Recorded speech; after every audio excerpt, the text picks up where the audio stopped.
Quantas vezes você ouviu de algum founder que estava com medo de ter a ideia dele roubada? Quantas vezes você, como founder, ficou com o sentimento de que a sua ideia tinha sido copiada? Para jogar um pouco de luz sobre esse tema, o César e eu, a gente estressou aí alguns possíveis cenários de furtos de ideia aqui, seja de um co-founder, de um potencial investidor ou de um potencial parceiro, para ajudar a desviar um pouco das desinformações ligadas ao tema e ajudar que os founders eles canalizem a energia boa do negócio deles em desenvolver as suas ideias e não de ficar com preciosismo em torno das suas ideias. Bora lá? E aí, Ricardo, você já teve a sensação de ter alguma ideia e falar, poxa, esse cara aqui do lado roubou a minha ideia, né? Olhar para a internet e falar, falei para ele, ele roubou minha ideia. Já teve alguma coisa assim?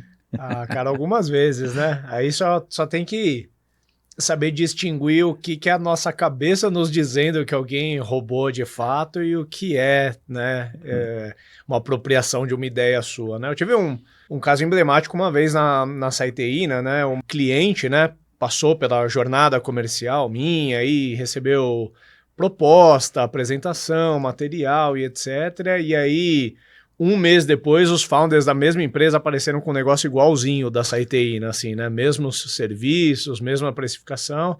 Na época eu era menos experiente, fiquei bem fulo com a situação, mas paciência, também era um negócio de serviço, eu não tinha uma grande inovação, uma grande propriedade intelectual a ser copiada, só achei curioso, né, que em um mês ele falou comigo, no mês seguinte ele apareceu com uma empresa idêntica à minha, e no começo da Humper eu tive uma situação um pouco mais delicada, gerou um pouco mais de discussão, acho que é uma história que eu nunca nem te contei, mas teve um founder de uma empresa, essa empresa existe ainda no meu mercado, eles foram mais por um caminho de terceirização de serviço, mas no começo eles queriam software.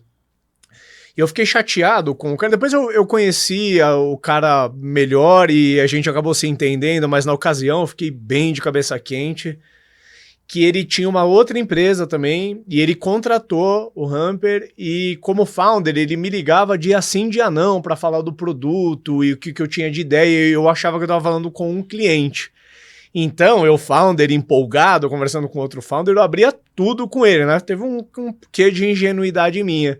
E pouco tempo depois também ele apareceu no LinkedIn. Ele manteve a empresa que ele tinha, né? Que ele era sócio, mas ele apareceu com pseudo concorrente da Humper. Você tinha me falado isso daí, não?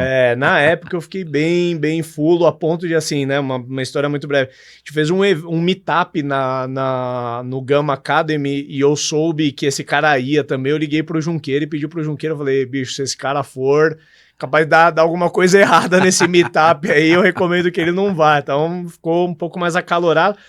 Mas depois passou, esse founder seguiu a jornada dele, né? E eu segui a minha, tudo bem, mas na época foi um pouco mais difícil. Agora, assim, né? Tem coisas. Tem muita emoção, né? Eu acho que tem muita emoção. Quando a gente tá empreendendo, eu vejo que é uma paixão enorme, né? Pela ideia, tudo. Principalmente no começo, né? Que você... É a paternidade, né? E não, esse filhinho é meu, né? Ou seja, tem muito disso. Eu acho que ao passo que você começa a assistir mais aquele mercado, naturalmente você vai ver coisas parecidas com a sua. Mas não necessariamente aquela pessoa copiou. Então, assim, né, até hoje na Humper, vira e mexe alguém de produto, me manda uma print do software de algum concorrente e fala assim, cara, é uma cópia escarrada do que a gente fez no Humper aqui, mas se a gente for olhar desse ângulo também, a gente vai viver numa mania de perseguição. Então, e talvez você mesmo vai ter coisas que você copiou de outros, Quantas vezes a gente se inspirou? Claro, hoje, no nível de maturidade que a gente está, qualquer nova funcionalidade... A gente vai olhar outras 5 ferramentas do nosso mercado que fazem. Não a teor de copiar, mas a teor de falar assim, cara, alguém já gastou um tempo de P&D aqui que talvez a gente não precise. Então já vamos ver quais são os caminhos possíveis e o que a gente gosta e o que a gente não gosta. Então, por mais que você não copie, não dá para negar que tudo o que está sendo desenvolvido agora vai ter um viés a partir de algo que já existe. Acho que cabe a nós, como founders, não ter essa mania de perseguição de achar que está todo mundo copiando a gente. Eu acho que no início, como não tem nada ainda, né? A gente perde um pouco assim, o pragmatismo exige da gente avaliar qual é o dano real que isso vai causar. Como não tem nada, se você só tem basicamente a ideia, então você acha que por ele ter roubado a ideia, esse é o maior dano possível, porque você só tinha também uma ideia, né? Sim. E aí isso causa um problemão, né? Quando você já tem mais do que uma ideia e roubou, ainda vale a mesma regra, né? Qual que é o dano real que isso vai causar? Sim. O prejuízo real que isso vai causar, né? Então acho que essa é uma tônica que a gente pode trabalhar aqui no episódio bem, né? Perfeito. Eu acho que a gente tá trazendo essa...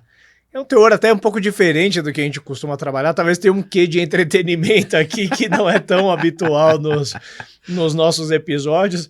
É uma coisa um pouco engraçada, esse preciosismo que founders, principalmente em estágio inicial de jornada tem, né? De, pô, copiou a minha ideia, coisas assim, né? E a gente tratar isso, mas tratando em casos reais, né? Em casos não só necessariamente nessa brincadeira que a gente teve de no início da largada tem muitas histórias de empresas famosas que a gente fala, pô, esse é copycat daquele outro, coisa e tal. A gente vai falar de casos, como a gente gosta de tratar aqui, né? Descascar uns belos abacaxis aqui durante a nossa fala, porque pode ser que parte da nossa audiência esteja dentro de algum dos cenários que a gente vai tratar aqui, né? Então, deixando um pouco da brincadeira de lado, né? A gente escolheu 3 cenários diferentes para tratar. Um cenário mais ligado à treta entre founders que seguiram e founders que não seguiram no negócio.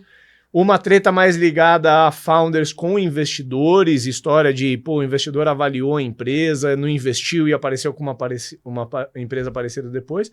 E depois um caso inverso, de founder que captou com o investidor e depois está querendo criar uma empresa parecida que não vai levar os investidores juntos. Então a gente vai detalhar um pouco mais cada um desses cases, vamos aproveitar um pouco do conhecimento de caso, acho que nesse caso principalmente do César aí, que para mim é um especialista dentre tantos abacaxis que ele sabe descascar, acho que abacaxis societários, não conheço ninguém que manja tanto quanto ele, vamos aproveitar um pouco desse conhecimento aqui para construir esse episódio, né? Então, se você está nos ouvindo, já deu para sentir um pouco da pegada, né, do nosso programa. Se você está chegando agora, a gente tem esse programa com a ambição de ser um podcast de cabeceira da jornada de quem empreende. Portanto, se você empreende, saiba que a gente tem mais de 100 episódios. Certamente a gente falou de algum tema, alguma dor que você já passou, alguma dor que você está passando. Portanto, dá uma olhada no histórico de episódios que a gente tem e já garante que você está seguindo o programa para receber os próximos episódios. A gente grava um novo episódio por semana e dá uma fortalecida também no programa. Garante que você já curtiu esse episódio, que você já deu 5 estrelinhas para a gente ali no Spotify. E principalmente a melhor forma de você ajudar o programa é compartilhando com outras pessoas que você conhece. E aí, César, indo direto para as cabeças aqui, né? Eu queria trazer um caso prático, foi inclusive inspirado em um release que eu li, deve ter algo como 15 dias aí, então tá público, não tem problema a gente mencionar o nome da empresa, porque tá público. Para quem tá nos ouvindo, consultem aí, acho que eu li no Neofeed ou alguma mídia parecida, o caso do Rei do Pitaco. É um caso específico, mas não é difícil de encontrar casos parecidos, né? Qual que é o cenário? 2 amigos conversaram sobre uma ideia juntos, gostaram da ideia, comungaram ali, falou, pô, acho que cabe um business aqui, e chegaram a começar a desenvolver essa ideia um pouco mais. Então, possivelmente deram nome, criaram um protótipo, coisa e tal, né? Chegou ali a materializar alguma coisa, mas não chegou a constituir a empresa de fato. Corta para, esses founders seguiram a vida, a ideia não foi para frente, cada um seguiu trabalhando ali. Tempo depois, um desses founders realmente desenvolveu a ideia. Nesse caso do Rei do Pitaco, lendo a matéria, dá a entender que o founder que decidiu seguir a ideia convocou o outro, falou, vou tocar adiante, bora retomar, e parece que o outro fala, cara, eu tô no momento aqui, eu tô bem, acho que não vou olhar para isso agora, e o outro, bicho, tocou a vida. A empresa deu certo. Corta para 5 anos depois, a empresa tá ali. Levantou capital, imagino que está faturando bem, tem uma certa expressão, e aquele founder que, entre aspas, ficou de fora, está requisitando ali o que seria a participação dele ou o que seria um capital que ele deixou de capturar. O que ele está requisitando é que ele tenha ali uma participação no ganho proporcional ao que o outro teve, meio que dizendo assim, a gente começou essa ideia em 2, então, no meu entendimento, é justo que tudo que é seu é meu também. Vamos dividir no meio essa ideia. Naturalmente, o founder que executou não vai gostar muito dessa história, né? Porque uma coisa é você ter a ideia numa mesa de bar ali com um amigo, compartilhar. talvez eles tenham ido além disso, né? Não morreu só na ideia. Eles chegaram a desenvolver alguma coisa, mas não constituiu a empresa de fato. Hoje essa empresa tem outros sócios, tem investidores, etc. Mas eles estão com esse abacaxi na mesa para descascar. Eu acabei usando esse caso para exemplificar. Tem um outro caso público famoso, que é o caso do Facebook, com aquele sócio brasileiro que meio que tomou uma tungada ali do Mark, né? Sim. Que também é um caso bastante falado. Mas em menores escalas e talvez casos não públicos, eu imagino que isso não é difícil, né? O pessoal foi criar empresa, às vezes teve a ideia num grupo de amigos, cada um seguiu sua vida, um deles acabou levando a empreitada adiante, e, porra, deu... Se tivesse dado errado, provavelmente ninguém apareceria, né? Mas em dando certo, a galera... Se tivesse dívida, eu não ia querer a dívida, Provavelmente né? Meio a não. meio, né? A ideia deu errado, vamos dividir aqui a dívida, Provavelmente né? Vou te ninguém ajudar. ia querer. É. Mas já que deu certo... Mas queria aproveitar um pouco do teu conhecimento. Como que descasca esse abacaxi? O legal desse episódio é que eu sou engenheiro de computação e não vou trabalhar nada da engenharia da computação. Vou dar uma de psicólogo aqui ou advogado, né? Por aí. E padre, se precisar. E padre, né? talvez, aí, para fazer a extremunção aí do... Mas vamos lá. Vamos olhar do lado dos dois, né? Vamos tentar olhar dos lados dos dois, porque a nossa audiência pode estar, né? A gente tá, né? Tem gente que pode estar do lado de quem executou, empreendeu, e o outro que teve a ideia, né? A ideia não tem valor, né? Uhum. Eu acho que a ideia, assim, só a ideia, assim, uma execução, ou seja, eu conversar, só se for, não sei, alguma coisa que tivesse um segredo, algum algoritmo, alguma coisa, ou seja, o meu entendimento é que a ideia em si, alguém roubar a ideia e fazer aquilo, acho que o segredo está no poder da execução. Porque vamos pensar o seguinte, ó, antes do Google, tinha o Alta Vista, né, que era um buscador, muito tempo atrás, que era da Digital, uma baita empresa, uma empresa gigante na época, né, e, cara, a maioria da nossa audiência nunca nem ouviu falar no Alta Vista. O Google roubou a ideia do Alta Vista. Não, cara, simplesmente eles foram mais competentes e foram transformando o negócio, e o negócio avançou, né? Então, eu acredito muito no poder da execução, entendeu? Então, eu acho que a ideia em si, Ricardo, eu tenho um pouco de problema de achar que a ideia vale tanto, tá? Mas eu não sei como que a justiça encara. Ou seja, vamos pensar então do lado desse empreendedor. Ele vai falar, poxa, mas eu prototipei as coisas. Sim. Eu tenho aqui um documento que a gente fez junto. Tem trocas de e-mail entre a gente, Tem troca desenvolvendo essa ideia. A gente desenvolveu, né? E tal, né? Então, cara, se eu desenvolvi todo esse negócio e ele fala, não tô a fim de fazer, e ele vazou, e depois de um tempo ele me aparece com aquilo e não me consultou e não conversou comigo, e cara, tudo aquilo que eu bolei, ele foi e implementou e não me chamou, cara, opa, tem um problema. Uhum. Agora, vamos lá, aí eu acho que, beleza, pode até ter um problema, mas demorou 5 anos. Você sabia que ele estava lá, só porque o negócio deu certo, agora você quer reivindicar a tua parcela nesse negócio, me parece que vai perdendo um pouco do argumento. Sim. Né? Então, se eu fosse falar, né, se eu estivesse no júri de um negócio desse, eu não sou juiz, não sou advogado, mas se eu estivesse no júri, eu ponderaria um pouco disso. Né? Então, do ponto de vista de você como quem escreveu a ideia, mas ficou de fora, tem que tomar esses cuidados. Uhum. Né? Você sabe que fica uma ideia que pode funcionar. Pedir para formalizar, vamos supor, tivemos uma ideia juntos, fala, César, lembra aquela ideia? Cara, eu vou tocar adiante. Você, Henrique, bicho, eu tenho o meu foco aqui, eu não vou mexer com isso agora. Eu pediria, cara, eu vou te pedir um de acordo, então, que eu vou tocar e que você não vai vir atrás de mim depois. Ou faz assim, simples, ó, cara, isso daqui nós desenvolvemos juntos, cada um de nós tem o direito de, o que nós fizemos até agora, explorar do jeito que quiser.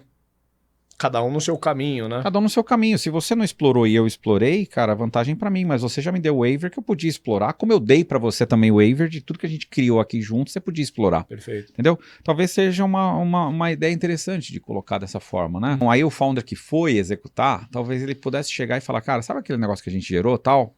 Vamos deixar formalizado aqui que aquilo eu posso tocar, você pode tocar, e se der certo, não quero, cara, que partes você não quer? Ou seja, tenta acertar antes, né? É que eu acho que o acaso, muitas vezes, de ter dado certo a ideia, ele nem pensou nisso, nem pensou, cara, o cara já ficou no passado, faz 2, 3 anos que a gente falou disso, 5 anos, cara, talvez nem lembre dessa ideia, né? Mas vai que dá certo, né? Como deu. Né? Então, nesse sentido, se prevenir, eu acho que é bem interessante, né? Então, o empreendedor que fez o negócio, deu certo, ele deve se sentir extremamente injustiçado. Claro.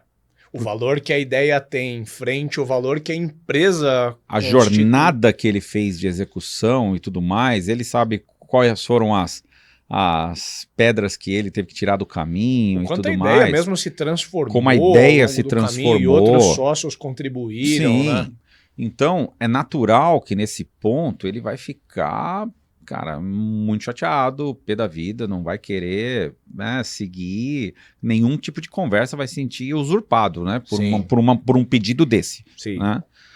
Agora, cara, também ele tem que respirar fundo e talvez ser um pouco grato, porque pode acontecer de você falar, cara, mas tem coisa aqui que foi muito importante do cara, né? E talvez abrir mão de uma parte, pagar alguma coisa, acertar e ter um acordo, cara, seja uma situação até, acho que até de postura que o founder pode ter. Eu não deixaria isso completamente descartado. Perdeu, acabou. Eu acho que pode existir um espaço aqui de gratidão. Né? Pode existir um espaço de gratidão, de reconhecimento, só que no calor, as pessoas do seu lado falando tudo, é muito mais fácil você falar, não tem direito a nada, tal, e acabou. Eu acho que tem uma questão, não sou um especialista em como a justiça funciona, mas às vezes isso poderia caracterizar, se você der um valor simbólico por gratidão, caracterizar assim, não, ele assumiu que esse cara ele tinha uma participação e até aí em isso cima tem que ser bem disso feito. ele com o outro conseguir trabalhar uma alavancagem e falar, tá vendo como ele reconhece que eu tinha, ele ainda me pagou muito pouco frente à importância que eu tinha, né? Então talvez, às vezes tentar dar o crédito, falar assim, não, pode se auto-intitular co-founder se você quiser, alguma coisa por honra e mérito, e aí, mas poderia gerar um problemaço. Isso. Por isso que nesse ponto tem que saber falar com o advogado, tem que construir, até para fazer uma benesse dessa, poxa, eu vou fazer um reconhecimento, tem que ter né, um contrato, um acordo, alguma coisa que deixe todo mundo, né, tranquilo de que esse defunto não vai ressuscitar e vir puxar o pé de ninguém quando estiver dormindo, né? Sim. Então eu acho que esse é um ponto. Eu acho que aqui, Ricardo, se você tem, existem casos que pode existir, a gente falou assim, não teve nenhuma formalização, né? Mas pode existir um caso que ocorreu efetivamente uma formalização. Vamos pensar que nós éramos sócios de uma empresa. Uma empresa constituída. Uma empresa constituída. E nós montamos aquilo. E de repente a gente falou, cara, essa empresa não vai vingar, vamos matar ela aqui? Matamos a empresa. E aí você pegou a ideia que a gente desenvolveu na empresa e você levou para outro lugar. Ou seja, a ideia, ela para mim parece a impressão de que ela deixou de ser alguma coisa individual, que não estava estruturado entre nós, para ser uma coisa que nós aportamos, no mínimo, essa ideia numa empresa. Se você manifestou que você não quer seguir, depois você segue, sem comunicar, sem todos os cuidados que a gente falou, talvez você tenha um pouco mais de risco de ter que pagar alguma coisa efetivamente, né, na justiça para o outro lado. Às vezes, eu acho que pode acontecer, de o cara só está querendo saber um reconhecimento. Se tiver a credencial, por exemplo, de co-founder, por mais que você não operou, mas você é um co-founder de um negócio bem sucedido, o mercado, ele te enxerga de uma maneira diferente. Então, tua próxima empreitada vai ser um pouco mais facilitada na hora de você trazer uma pessoa executiva para o teu time ou captar um dinheiro, porque você tem o pedigree ali de ter sido co-founder de um negócio de sucesso. Né? Numa situação dessa, ou seja, o que acontece, né? Você vai se aconselhar e alguém já vai achar a pedida em si totalmente injusta. E ao achar a pedida totalmente injusta, já não se abre nenhum tipo de conversa para saber da onde que vem esse negócio, qual que é a origem, o que se quer. Não, já se parte para um litígio muito forte. Né? E aí talvez precise ter um conciliador, precisa ter um advisor, precisa ter alguém para entender esse negócio. Né? Então, ter alguém para ajudar nisso, mas alguém que já não venha com pré-julgamento, mas que queira entender, existe uma ponte a ser construída, é a melhor. Mas envolve muita emoção. Como executor, levando isso no conselho pela primeira vez. Provavelmente ele nunca nem comentou com ninguém, que ele não é nem por maldade, às vezes ele nem lembrava que ele compartilhou dessa ideia. E ele vai ter que comentar assim, pessoal, tem um pedaço da história aqui que eu não contei porque eu não achei relevante, mas eu tive essa ideia com uma pessoa lá atrás, papapá, o ponto é, essa pessoa reapareceu agora e está querendo me processar. Às vezes até o próprio conselho vai desencorajar uma medida friendly, tende a falar assim, cara, vai pro palco esse cara, não é possível, esse cara vai atrapalhar agora, vai querer processar a sociedade, vai tirar o seu foco, ou ainda que o investidor fale, isso não é problema meu, isso é problema seu, o founder que eventualmente teria que dividir as coisas vai desmotivar, para não dizer, vai broxar do negócio se isso acontecer. Né? Vamos lá pro segundo. Qual é o segundo caso? Cara, eu acho que ele é o mais típico, assim, né? Tanto é que eu vou explorar com você umas 3 tretas diferentes, né? Eu acho que quando a gente já começa a desenvolver mais a ideia e ela se torna um produto, eventualmente uma empresa constituída, a gente vai sair a mercado de várias maneiras. A gente vai falar com o cliente, eu citei casos de pseudo-clientes que meio que apareceram com um negócio parecido com o meu um tempo depois, tá? É uma coisa que a gente está exposto a passar. Mas eu vou explorar mais outros casos, que é quando a gente sai para falar com investidores e é impressionante como ainda tem founders de primeira viagem que ainda tem esse negócio assim de, pô, mas eu vou abrir a minha ideia com um potencial investidor, mas e se ele copiar? Não, então eu vou pôr um NDA aqui, né? Eu só converso se for debaixo de um NDA e a gente sabe muito bem que investidores não vão assinar um NDA. E tem outros casos também que às vezes esse mesmo founder, o que ele está buscando é um partnership. Então ele fala, o meu negócio, ele tem uma característica muito boa para, sei lá, ser uma componente de alguém muito grande, sei lá, uma componente do Mercado Livre, uma componente do Magalu, qualquer coisa parecida, mas e o medo, ou de um banco, qualquer coisa assim, e o medo de ir lá falar com esse banco, por exemplo, e o banco falar, cara, muito boa a sua ideia, adoramos, me manda mais informações, e aí ele chama a equipe técnica dele e fala, ó, tá aqui o que é a nossa próxima funcionalidade que a gente deveria desenvolver. Esse tipo de coisa deve acontecer a todo momento, né? Mas, enfim, vamos explorar aqui. Vamos começar, talvez, pela que é um dos maiores receios, né? Que é a treta, assim, o founder, ele foi tentar captar com um possível investidor. O investidor, por alguma razão, não fez o investimento. E aí, um tempo depois, esse potencial investidor apareceu com uma empresa no portfólio idêntica àquela sua. E, porventura, você foi investigar um pouco mais e descobriu que aquele investidor tem uma relação prévia com aquele founder. Só para a gente, né, esmiuçar um pouquinho mais. É fato que, assim, esse medo do investidor executar a sua ideia, ele é infundado, porque a gente sempre fala, o investidor ele não é um operador, se ele fosse empreendedor, ele não estava naquela cadeira. Mas se aquela ideia for muito boa, e você como investidor passar para o seu irmão desenvolver, por exemplo, falar, eu não posso desenvolver, o seu investidor tem um conflito de interesse, mas você está desimpedido, olha essa ideia, e esses caras não têm punch para levar, faz você e eu invisto no teu negócio. Como que a gente poderia encarar isso? Vamos também tentar olhar os dois lados, né? Pô, tive a minha ideia, eu abri para alguém mais informações sobre o meu negócio e depois de um tempo esta pessoa ou um indireto vinculado a ele, né, tá fazendo a mesma coisa, né? Cara, a primeira coisa que a gente tem que entender é que existem informações que são públicas da sua empresa.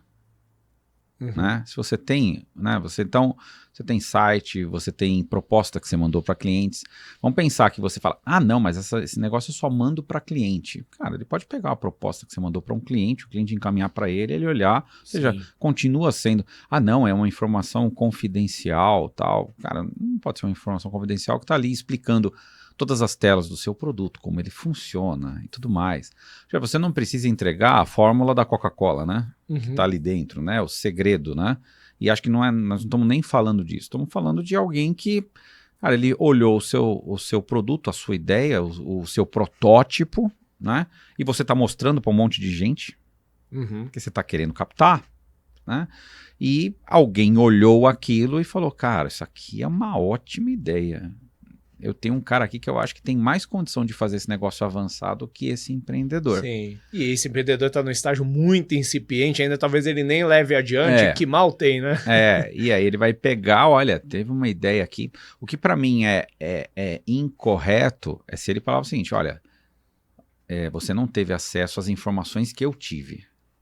Então, eu estou copiando essas informações para você olhar. Então, se configurar que ocorreu esse tipo de transmissão, né, de alguma informação que não é pública, mas é uma informação privada, né, que foi oferecida só para o fundo, ou seja, e ele utilizou, aí eu acho que é extremamente complicado. Eu acho que aí existe um crime que o fundo cometeu, o investidor cometeu, ou a empresa cliente ou parceiro cometeu. Agora, se eu tive acesso a uma informação pública e falar, cara, eu olhei uma empresa que é muito legal, faz isso, dá uma olhada no site deles e tal, e o cara está tendo acesso, eu só dei um toque, e ele está tendo acesso ao mercado, e eu não estou entregando nenhum tipo de informação, ou seja, é muito complexa, né? Você sabe, será que ele por trás ele não foi, falou, explicou e conversou, e aí o cara desenvolveu?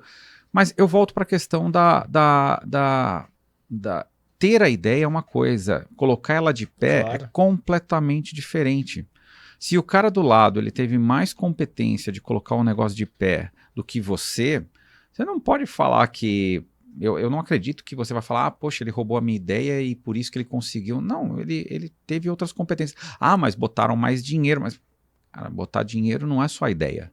É você também olhar a capacidade de execução que vai ter.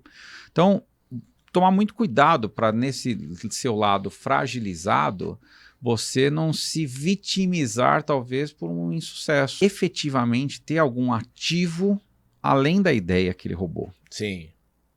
Né? Ele conseguiu copiar o teu código-fonte, é um outro bicho, né? Ou você efetivamente mandou lá uma lista, vamos supor, você é um founder inexperiente e mandou uma lista dos seus clientes. E aí aquele cara que o fundo já investe, começa a bater na sua lista de clientes, aí está configurado. O cara realmente usou e eu acho que o maior malefício para um investidor que fizer isso é a perda de credibilidade. Com certeza. Esse é um business totalmente de credibilidade. Ele queima o principal capital dele. Sim, que é se você vai pensar alguém e fala, olha, eu fui conversar com tal fundo e tal fundo roubou minhas informações e tá aqui, a empresa dele tá indo agora, depois, nunca foi nos meus clientes, tá indo em 5, 6, 10, 20, 50 clientes meus, eles estão indo. Então aí você tem como comprovar e a maior destruição que você pode fazer do outro lado. Agora você tem que tomar também cuidado com isso, né? Porque aí você fala, não, eu vou me vingar. Você não tem provas. Você vai na internet e publica que você acusa que ele te roubou, detona a imagem dele. Aí o feitiço pode virar contra o feiticeiro. Sim. Você não tem provas, você acha que aconteceu e você vai ter...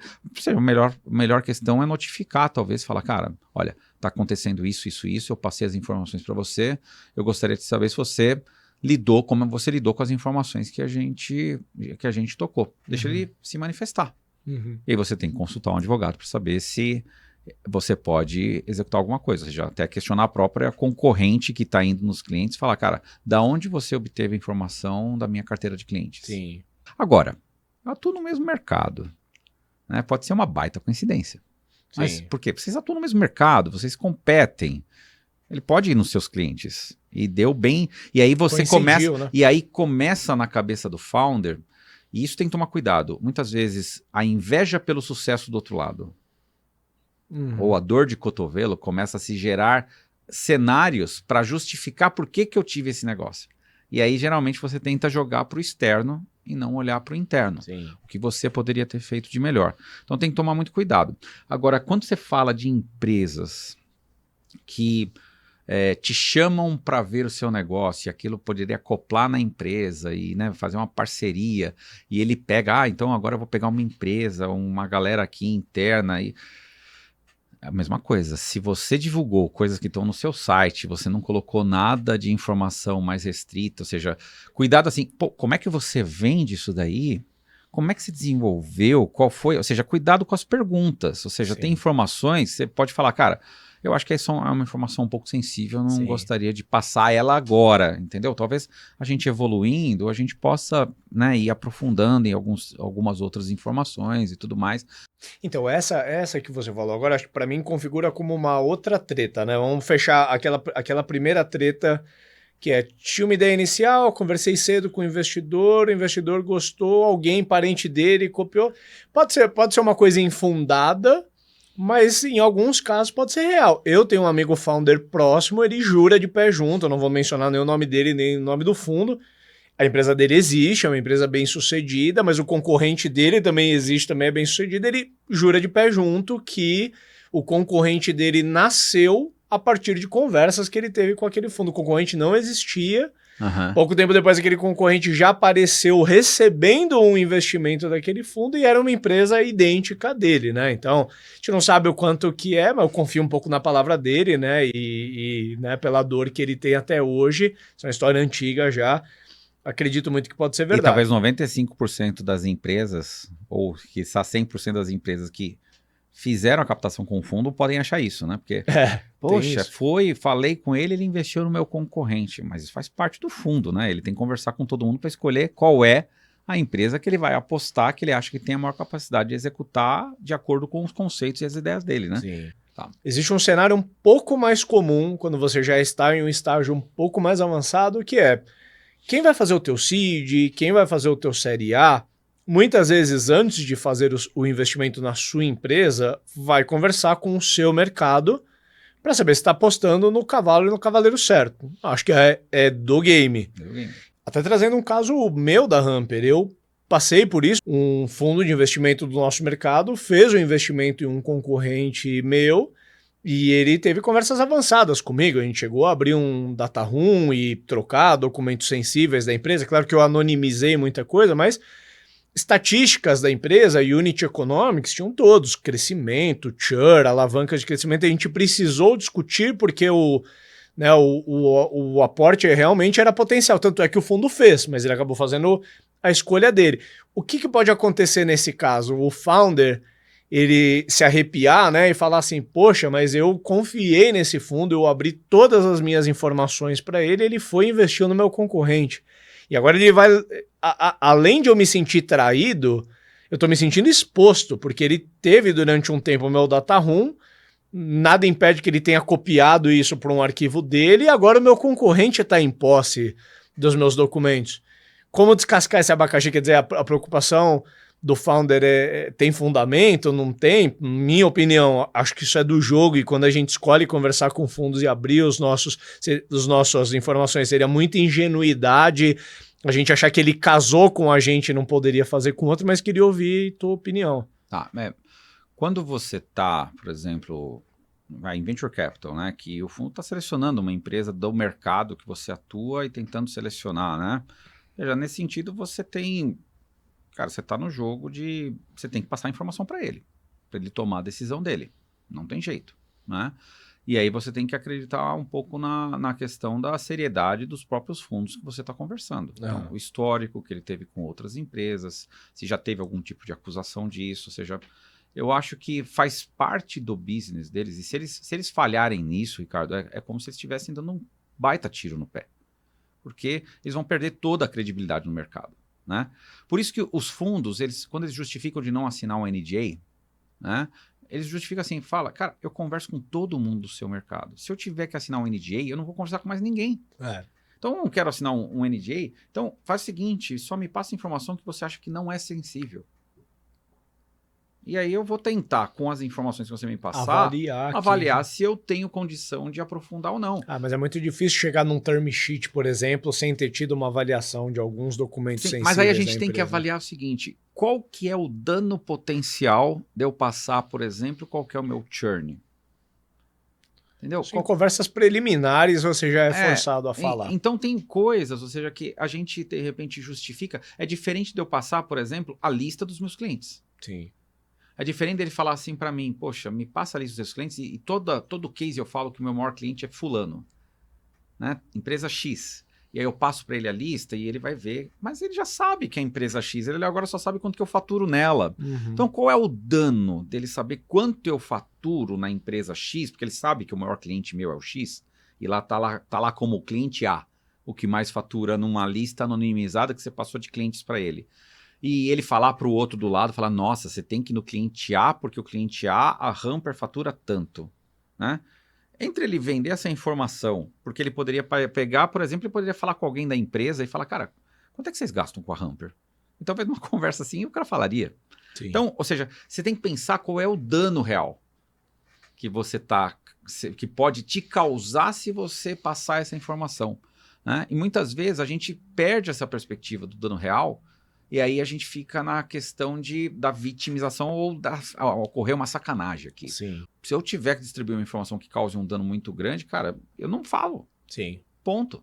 Né? Só vou falar depois que tiver um NDA. E lá na frente eu posso assinar um NDA. Quando chegar na due diligence, quando chegar na parte pré-due diligence, ou seja, ele quer uma informação mais restrita, eu vou falar, cara, essa informação eu libero, mas esta informação eu preciso que seja confidencial. Confidencial. Uhum. Você está me pedindo uma coisa que é confidencial e o meu receio é isso. Como é que você me ajuda a me proteger disso? Uhum. Esse é o meu receio. Perfeito. Né? E aí você conversar e definir, né? Ou seja, tem que ver... Porque até se a outra parte não tiver sensível ao seu medo, não te ajudar a justificar isso e falar, cara, se você não me abrir, eu não vou. Então, cara, talvez ele não queira fazer negócio. Uhum. Aí eu ficaria desconfiado. Sim. A gente pode concluir, né, nessa treta que, assim, o investidor que conversa com você, ele está desimpedido de investir no seu concorrente. Saiba disso, ponto. Talvez onde possa ter um espaço aqui para a gente caracterizar como mau caráter é se o fundo, além de ter escolhido o teu concorrente, ele pegou todos os seus documentos e passou ali para o founder daquela startup. Aí pode ter um espaço um pouco maior para discussão. Posso dizer para founders que estão nos ouvindo, tenho como investidores a Smart Money e a Domo, acabei ficando amigo pessoal dos sócios que estão comigo. Nunca aconteceu de alguma vez, eu tenho certeza que algum dia algum pseudo concorrente da Hamper já bateu na porta falar com o César, falar com alguém da Domo. Nunca aconteceu de chegarem documentos sensíveis para mim e falando, ó, cara, esse cara, ó que mané, foi Quando eu tentar vi a captar empresa com tal, a gente. né, eu vi que o cara falou isso. Então, você já pensou nisso, Ricardo? Não, o isso pior, a gente não faz.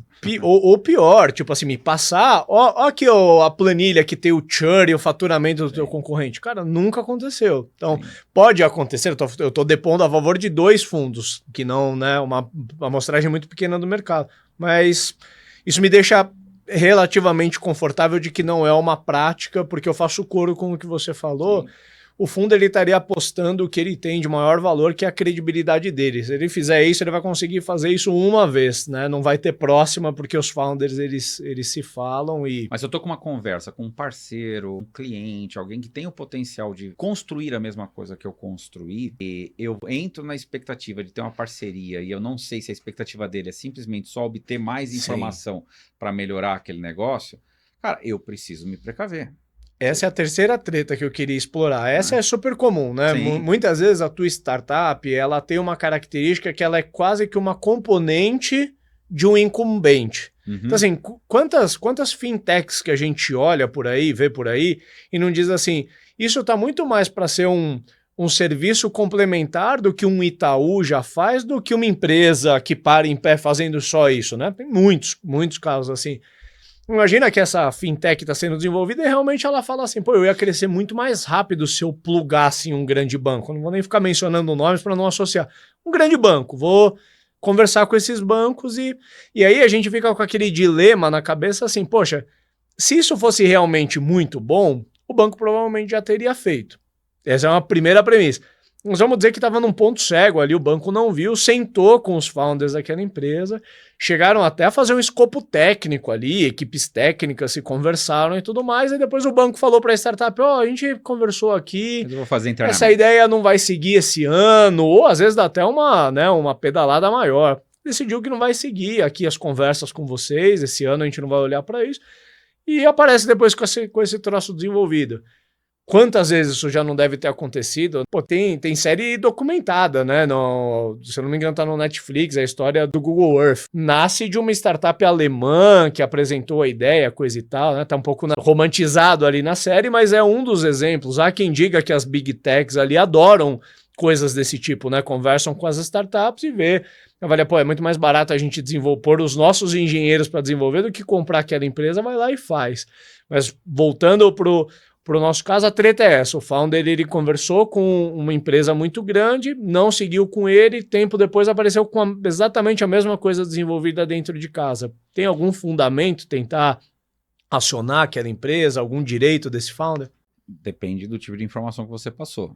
Se você passou informações que são confidenciais, você alertou que era uma informação confidencial e você tem como provar que o outro lado fez mau uso, agora, se você trafegou colocou informações que são públicas, você não pode justificar que ele roubou nada, ou seja, depende da informação. E é isso que é interessante. O empreendedor, ele que escolhe qual é a informação que ele vai revelar. Agora, é mais comum nesse cenário, Ricardo, ter um NDA. Eu concordo, eu tava esperando para falar isso. Eu acho que esse é um caso que cabe. Como um cenário, por exemplo, quando você tem um advisor e você vai conversar né, você deu uma carta para um advisor para ele tentar vender sua empresa. O que ele vai fazer? Ele vai primeiro fazer um deck de uma page, um one page, né? Ele vai mandar para todo mundo, anonimizar das coisas, mais ou menos que a empresa. As empresas falarem, cara, eu quero entender mais. Ele já chega em seguida, ó. Então, há um NDA agora que eu vou abrir as informações para você e você tem que usar isso de uma forma irrestrita. O que a gente está falando talvez seja um cenário que é uma conversa comercial. O cara foi lá para explorar. Poxa, ninguém numa conversa comercial vai entregar qual é a fórmula da Coca-Cola, entendeu? Então você tem que tomar cuidado. Então, o cara ver a solução e falar, nossa, que solução legal e tal, não sei o quê, e ele construir uma solução igual, ou seja, eu entrar na internet hoje, ver uma solução e falar, vou construir uma solução igual a essa, eu não consigo enxergar o crime, porque já que é uma informação pública, por que eu não posso fazer? A questão é se eu estiver usando outras informações que eu obtive de uma forma restrita, confidencial, e aí eu estou usando isso ao meu favor. Então, é a questão, muitas vezes mas tem a questão do dano aí, César, então, que o cara conseguiu fazer um negócio muito melhor que eu, tá, mas ele não provocou nenhum dano para você, ele só foi mais competente. Sim. Mas sabe que tem como extrapolar um pouco mais, tornar isso um pouco mais explícito, assim, eu já participei de conversas mais nas fases iniciais da Hamper, que aparece uma empresa muito maior do que eu, com uma característica que eu poderia complementar, falar, eu quero conhecer para ver o que vocês estão fazendo. Na segunda reunião, põe um engenheiro e uma pessoa de produto na sala. É, com o perdão do pejorativo, eu na reunião colei a bunda na parede e falei, nessa reunião eu não entrego nada, porque ali, para mim, eu não tinha certeza de que eles iam fazer, mas fala, cara, tá muito estranho esse papo, por que tem gente de engenharia e gente de produto? Sim. Então tem que tomar cuidado com a inocência também, né? Eu acho que se chega um momento que você vai começar a trocar informações que extrapola só coisa pública, tipo API, fala, não, a gente vai acessar banco de dados, vai acessar código-fonte, etc. E tem que estar debaixo do contrato. Você tem que entender qual é a informação sua sensível, o eventual dano que aquela informação, se pública, pode causar para você. Ah, o cara teve o desenho da minha arquitetura. Pô, o desenho da sua arquitetura está na sua proposta comercial. Então, não é uma informação que você manda para todo mundo. Pode ter vazado de qualquer das 200 propostas que você já tinha mandado. Sim. Ou do blog que você tem ali, ou de um funcionário que saiu e publicou lá, olha que arquitetura legal que eu construí, entendeu? Então, não, mas ele usou a mesma linguagem que eu, ele usou o mesmo framework, cara, basta o cara acessar para ele ver tudo que você usou. Então, não tem muito segredo nisso. Verdade. Né? Vamos explorar agora um último caso.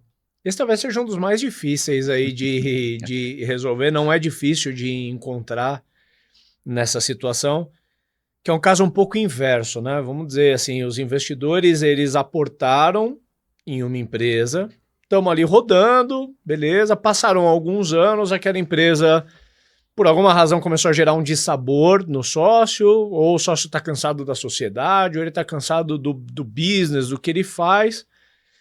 E começa uma conversa de assim, poxa, eu tô pensando em não levar esse negócio adiante, eu tô pensando em criar uma outra coisa, ou às vezes nem comunica. O founder, ele já aparece com um segundo negócio que sounds like o primeiro, não é exatamente igual, porque daí, né, eu acho que não teria dúvidas, né, se o founder realmente recria a empresa com um novo contrato social, um puta de um mau caráter, né, mas vamos entender que ele vai começar uma nova empreitada, mas normalmente a gente não... É um fruto que não cai muito longe do pé, né? Normalmente a gente empreende com coisas que estão próximas da gente ali, né? Seria o Ricardo da Hamper começando um próximo negócio que não é bem um software de CRM, mas é uma consultoria de que pode ter um conflito de interesse, um infoproduto ou qualquer coisa parecida, que certamente causaria uma estranheza nos meus sócios atuais. E assim, pô...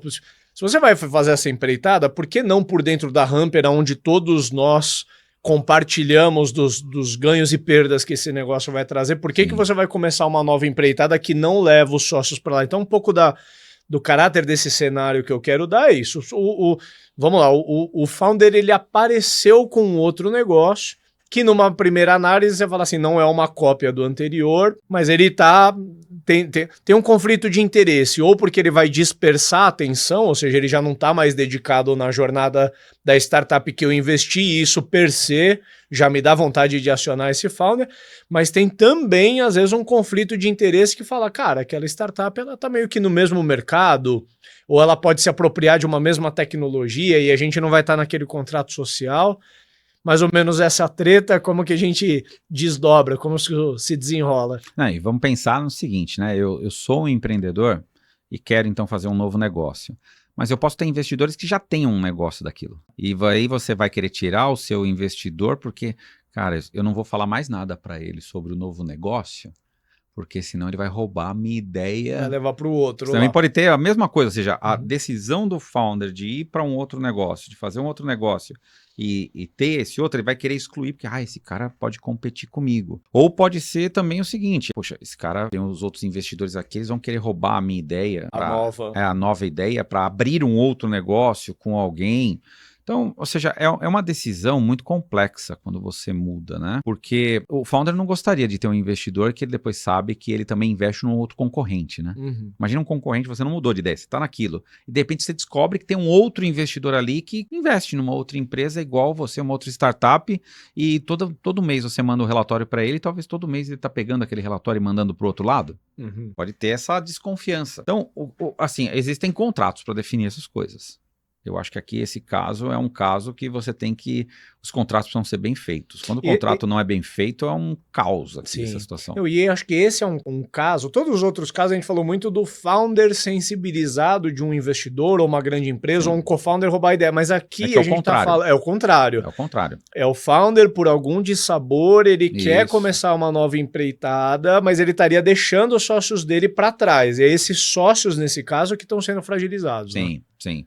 Então, o primeiro sentimento é um baita sentimento de justiça, né? Porque você fala, poxa, quando ele teve a ideia, a gente bancou a ideia, colocamos a ideia ali e agora ele quer, de repente, deixar a gente para trás. Então, é natural que o lado que está sendo, né, apartado da nova ideia, mas depende também, sabe, Ricardo? Porque de repente o negócio não deu certo e, cara, eu não quero continuar a história com você no novo negócio. Mas a questão é o seguinte, é difícil você pensar em fazer um write-off disso.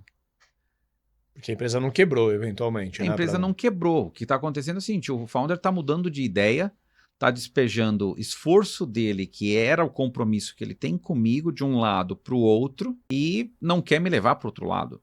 Espera aí, então ele tira salário desse lado aqui, ele quer usar o conhecimento que ele adquiriu aqui com um negócio que a gente co-investiu, está abrindo um novo negócio que tem características que estão semelhantes aqui, então talvez o que eu queira é o seguinte, então tá bom, deixa a empresa para mim, vai fazer outro negócio, né? Mas talvez não queira fazer isso. Ou para os próprios investidores, cara, meu interesse não é executar, você vai me deixar esse negócio e eu vou fazer o que com isso? Sim. Não vou fazer nada com esse negócio, né?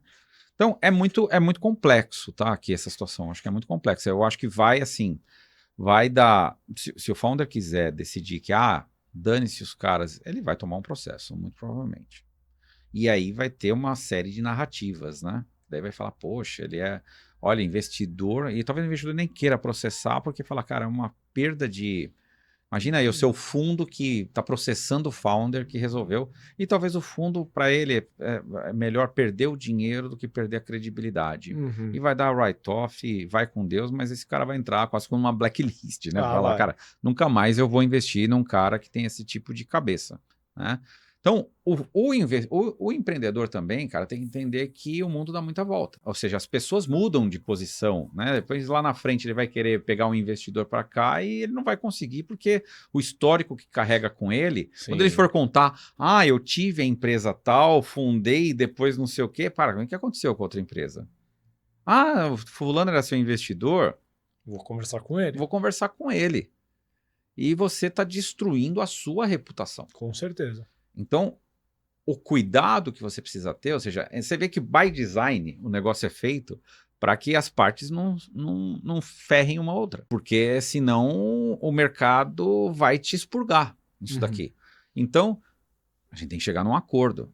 Talvez o que seria o ideal aqui é o seguinte, olha, estou querendo desenvolver esse outro negócio. Vocês topam continuar comigo? Talvez, olha, eu queria ter um upside se esse negócio der certo. Eu queria mudar um pouco a relação que a gente tem aqui. Podemos construir algum formato para isso? Porque eu não queria manter a mesma participação que vocês têm aqui para lá. Ah, eu não quero continuar. Ninguém quer continuar. Tá bom. Vamos tentar acertar uma forma de vocês terem algum retorno com isso. Vamos tentar vender a empresa? Ou vamos colocar um executivo aqui para ele tocar essa empresa e eu saio para tocar esse outro negócio? Ou seja, existem formatos. Mas idealmente, pelo que você está falando, o melhor formato é de alguma forma encerrar a jornada anterior. Sendo ele encerrando como executivo, trazendo uma outra pessoa executiva, seja encerrando realmente, fala, eu vou vender minha parte, ou vamos sim, buscar... não dá para se enganar que o cara vai conseguir tocar as duas coisas, sabe, Ricardo? Se as coisas não têm uma sinergia, né, se elas não são mutuamente dependentes, ele vai ter que uma hora escolher qual barco que ele vai. Sim. Entendeu? E aí o que acontece? Enquanto ele está fazendo esse outro crescer, esse daqui está minguando. Claro. Ele tá ali no Pro modo investidor, sobrevivência. os termos já mudaram completamente. Você já sabe que as melhores ideias que aquele founder vai ter vão para o novo negócio, não vão mais para o legado. Ele né? já está apaixonado por aquilo. Quando Sim. ele fala do antigo, ele fala, né, como, nossa, aquele brinquedinho antigo que já não tem mais uma rodinha, que ele tem que, né? O outro é, nossa, cara, tem controle remoto e tudo mais. Ele já tirou aquilo da cabeça dele. Então, nesse momento, o que precisa ter é a cumplicidade. Né? E precisa ter o entendimento de que se qualquer um dos lados sacanear o outro, vai ter um prejuízo que vai voltar para ele. É inexorável isso. Vai acontecer. Então, é isso que eu tento sempre colocar. E aí que você tem que ver qual é o tamanho do dano. Volta para a questão de você verificar qual é o tamanho do dano. Ou seja, eu fazer esse movimento. Qual é o tamanho do dano que pode acontecer? Né? Você pode estar matando de início, é um natimorto, o seu novo projeto. Porque se você sacanear os investidores anteriores, cara, talvez você não compartilhe com mais ninguém. Sim. E uma baita ideia, só porque você não soube construir uma saída honrosa para um negócio anterior, né? Ah, mas eu não acho justo porque os caras não acreditavam em mim. Cara, mas eles acreditavam em algum momento. Eles acreditaram. Então precisa se acertar como que é o retorno para eles para acabar. Sim. E talvez eles tenham o direito de ter uma participação. Talvez não na mesma proporção. Né? Talvez possa ter ou seja, negocie. Sim. Construa. E aí vale a mesma ressalva que eu coloquei para o outro. Talvez nessa situação precisa se colocar um adulto na sala. Né? Ou seja, precisa se colocar um advisor. Precisa colocar alguém, talvez, para ter essa isenção, talvez, para construir algo que seja bom para todos os lados. E trazer um pouco dessa questão. Eu acho que o advisor tem muito disso. Ele vai trazer para você qual é o dano efetivo. Você está querendo brigar com uma coisa que não tem tanto dano. Né? Isso daqui é mais importante do que aquele. Aqui tem mais dinheiro do que aquele outro. Né? Você quer seguir com esse empreendedor desse jeito? Se ele já fez isso, cara, melhor você encerrar essa história, receber seu dinheiro de volta aqui, sim, em X tempo tal, e pronto, encerra isso daqui e vamos seguir para a vida. Ou, cara, isso aqui é um bom ativo, vamos dar uma ajustada, vamos vender, ou não, isso aqui é um bom ativo para ter um empreendedor, vamos colocar então um empreendedor aqui, ele vai deixar de receber o salário, que nós vamos ter que pagar um empreendedor novo aqui para tocar esse negócio. Sim. Né? Então, ou seja, tem alguém ali para contribuir e construir. Né? Eu acho que tirar as emoções nesse cenário é muito importante. Porque as emoções tiram a nossa consciência do que é dano efetivo e do que é dano na alma, dano nos meus princípios, dano Sim. nas minhas crenças. E nesse momento tem que ter mais pragmatismo, eu acho. Tá? Brigar só porque ter razão, né? Poxa, eu acho que não faz muito sentido, não. E tem uma questão de narrativas, de certa forma você falou disso, né? A narrativa que às vezes o founder dá, César, eu percebo e eu não concordo, mas eu vejo muitos founders que eles entendem que o valor do investidor dentro da empresa reduz quando o dinheiro acaba. E cria meio que uma narrativa assim, não, mas o dinheiro que esse cara me aportou já acabou, já tem 3 anos. Já não está mais fazendo a diferença assim, mas ele é sócio, ele comprou uma participação, não tem nenhum lugar escrito que essa participação vai derretendo na medida que o tempo está passando, mas parece que a empatia, ela vai reduzindo, o founder quase que esquece o acordo que ele fez e fala, não, mas esse dinheiro já ficou lá no passado. E outra, e a minha vida, o investidor não tá mais nem ligando para mim, quer dizer, ele consegue contar de um lado que você fala, pô, o founder, coitadinho dele, né? Pô, realmente o cara só deu um dinheiro lá atrás, esse dinheiro já acabou, o cara tá ali preso no negócio, poderia estar fazendo outra coisa da vida, queria estar mais feliz, mas não é bem assim. Sim. Na hora que a gente escolheu trazer aquele sócio, a gente trouxe pelo ônus e pelo bônus, né? Sim. E pode não, o desfecho pode não ter sido tudo aquilo que você sonhou, mas você vai ter que levar aquela história até o fim. E aí, desdobrar por caminho que você falou. Traga uma nova pessoa executiva, oferece a venda da sua participação, ofereça a comprar os teus sócios, ofereça a vender a empresa. Quer dizer, tem outros caminhos por onde escoar que não você meio que arrumar uma nova namorada enquanto você ainda está casado com a, né, com a anterior. Sim. E isso tem uma situação até interessante, né? É diferente você avaliar quando um sócio é um investidor e você depois quer de alguma forma diluído, ou ele era um co-founder que saiu no meio do caminho. Uhum. Quando é um co-founder que saiu no meio do caminho, né, a expectativa que você tinha co-founder é dele estar ali lutando com você todos esses anos. Você continuou a jornada e aquele founder saiu, né? Ou seja, você pensar lá na frente que existe um ajuste que talvez você tenha que fazer com relação a este co-founder, né? Ou seja, ele fez uma construção até um determinado momento. Ah, mas isso se ele ficou no cap table, né? Porque se ele já foi resolvido, embora, a história ponto. passada. Mas né? pode acontecer nesses cenários, né? Então, ou seja, o que eu tô só querendo dizer é que o sócio que tiver, até a forma de você encarar é diferente se for um investidor que apostou em você ou se era um co-founder que estava com você desde o início e saiu da empresa, ficou pendurado como um investidor. Talvez a forma de tratar essas situações sejam diferentes também. Então, o mercado geralmente trabalha um pouco diferente isso, né? Então, precisa ter alguém ajudando. Nesse cenário, eu acho que ter alguém para botar né, baixar a poeira e vamos ser pragmático, qual é o prejuízo que os lados vão ter, né, quais são as alternativas e vamos escolher aquela que, né, contempla pelo menos as crenças e a satisfação de cada um dos lados. Né? Ter alguém de fora, eu acho que para todos esses cenários, né, no conflito, ter alguém com a cabeça mais fria te ajuda a ser mais racional.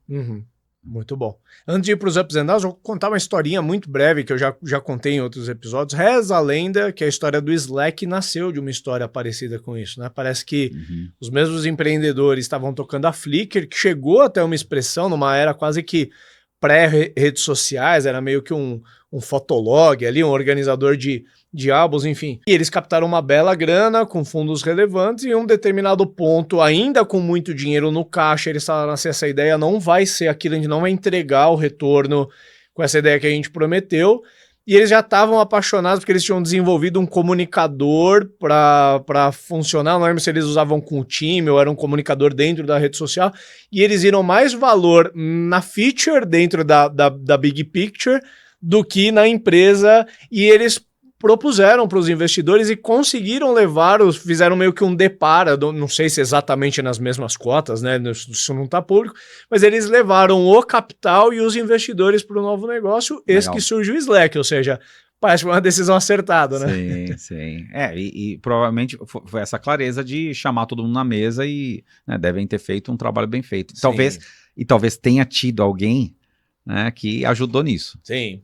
A única variável que tinha nesse caso é que o capital ainda estava ali. Sim. Né? E aí provavelmente a nova empresa ia precisar captar, por que não já? Vamos fazer um deparo disso daqui para lá, a gente move o capital para lá e segue a vida? Sim. Muito bom. Bora para os Ups and Downs, puxa um primeiro down aí.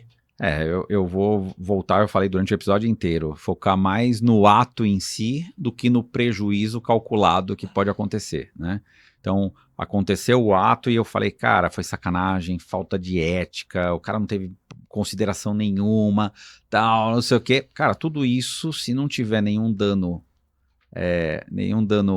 material, vale a pena brigar?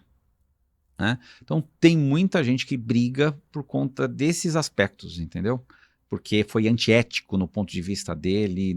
Cara, não, eu acho que precisa ter um pouco mais de calma. E uma briga vai desviar foco da empresa, você vai perder tempo, né, em fazer o que você tem que fazer por causa desse tipo de conflito. Então tem hora que, cara, o dano é irrelevante ou nem existe. Sim. Então, passa.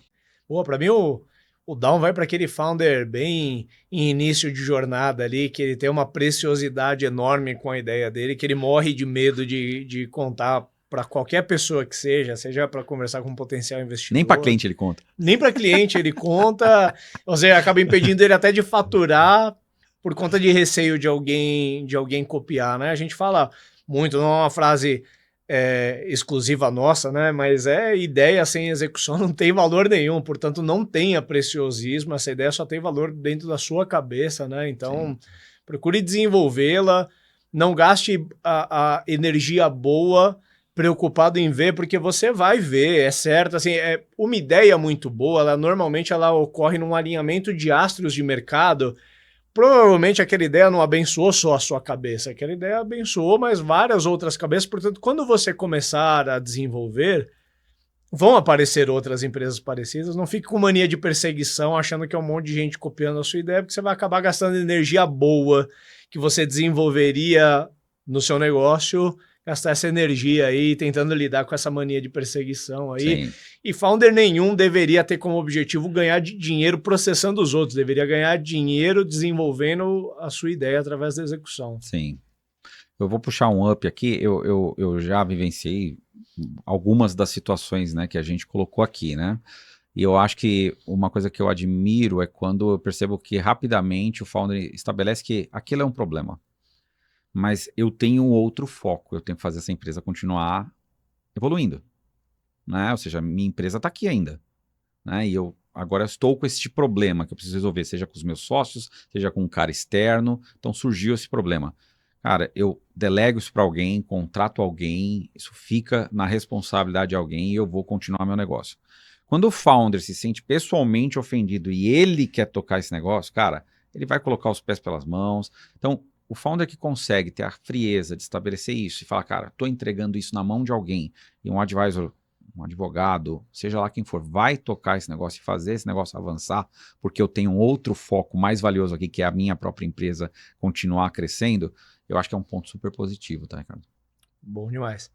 Vamos lá, o meu up para mim é o founder ele saber em que tipo de conversa que ele está entrando e que tipo de instrumento que cabe para cada conversa. E procurar não ser ingênuo nem por um lado nem pelo outro. Pelo seguinte, para mim uma ingenuidade é achar que você vai conversar com o VC e antes de começar as conversas que ele vai topar um NDA com você. Ou seja, tem uma incompatibilidade de interlocução e de que instrumentos que são praticados. Então, se o founder está achando, ele não vai captar, provavelmente ele não vai conseguir abrir conversas por melhor que seja a ideia que ele tem. Por outro lado, é igualmente ingenuidade quando aparece uma perspectiva de partnership com alguém que é o seu sonho. Você fala, cara, essa empresa, se ela fizesse partnership comigo, ia levar para um outro patamar a minha empresa. Só que aquela empresa não está afim de se comprometer com nada. Ela fala, não, vai ser muito pequeno e veja bem, se a gente for assinar um documento, vai passar no meu jurídico, no meu compliance, isso vai levar 6 meses, eu precisava disso para agora.